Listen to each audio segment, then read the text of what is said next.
Salam alaikum tout le monde. Cette semaine, l'Algérie a fait parler d'elle aux quatre coins du monde.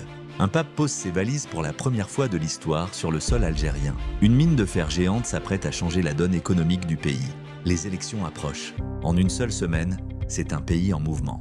On décortique tout ensemble, sans langue de bois. Avant ça, abonne-toi et active la cloche. Ici, on fait dans l'analyse, pas dans le bruit. Le 13 avril 2026, quelque chose s'est produit qui ne s'était jamais produit en 2000 ans. Le pape Léon XIV a posé le pied sur le sol algérien. Premier souverain pontife de l'histoire à le faire. Jamais Jean-Paul II, jamais François, personne. Et ce n'est pas un hasard. Ce pape se revendique comme un fils spirituel de saint Augustin. Né à Tagaste, l'actuel Soukaras, évêque d'Hippone, l'actuel Annaba. L'un des plus grands penseurs du christianisme occidental est algérien d'origine.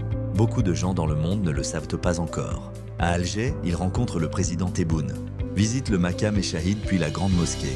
Le chef de l'église catholique dans une mosquée algérienne, dans un pays à 99% musulmans. Ce n'est pas de la diplomatie de façade, c'est un message au monde entier.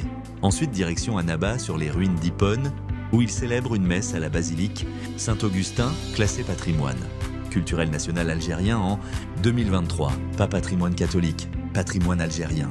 C'est l'Algérie qui revendique Saint-Augustin. Et c'est magnifique. Partage cette vidéo, cette information mérite d'être entendue. Parlons Garadjebilet, un gisement de fer colossal à Tindouf, l'un des plus grands gisements non exploités de la planète. Des milliards de tonnes sous le Sahara depuis des décennies. Aujourd'hui, l'Algérie avance vers sa mise en production. L'enjeu est double, arrêter d'importer ce qu'on peut produire et bâtir une vraie souveraineté industrielle. Un pays qui maîtrise son fer construit ses routes, ses ponts, ses usines, sans dépendre de personne. Pour la diaspora qui observe de loin, ce projet dit clairement « l'Algérie ne joue plus petit ». Le 2 juillet 2026, l'Algérie vote. Et si tu es de la diaspora, écoute bien. La révision des listes électorales se ferme le 26 avril. Dans quelques jours, vérifie ton inscription maintenant. Pas dans une semaine, maintenant. On peut être enthousiaste ou sceptique. C'est ton droit. Mais un droit qui ne s'exerce pas finit par s'effacer. Une Algérie qui reçoit le chef de l'Église catholique pour la première fois de l'histoire. Une Algérie qui s'apprête à exploiter l'un des plus grands gisements de fer du monde. Une Algérie qui prépare ses élections. Tout n'est pas parfait, mais il se passe quelque chose sans le moindre doute. Laisse un commentaire, quel sujet t'a le plus interpellé? Je lis tout.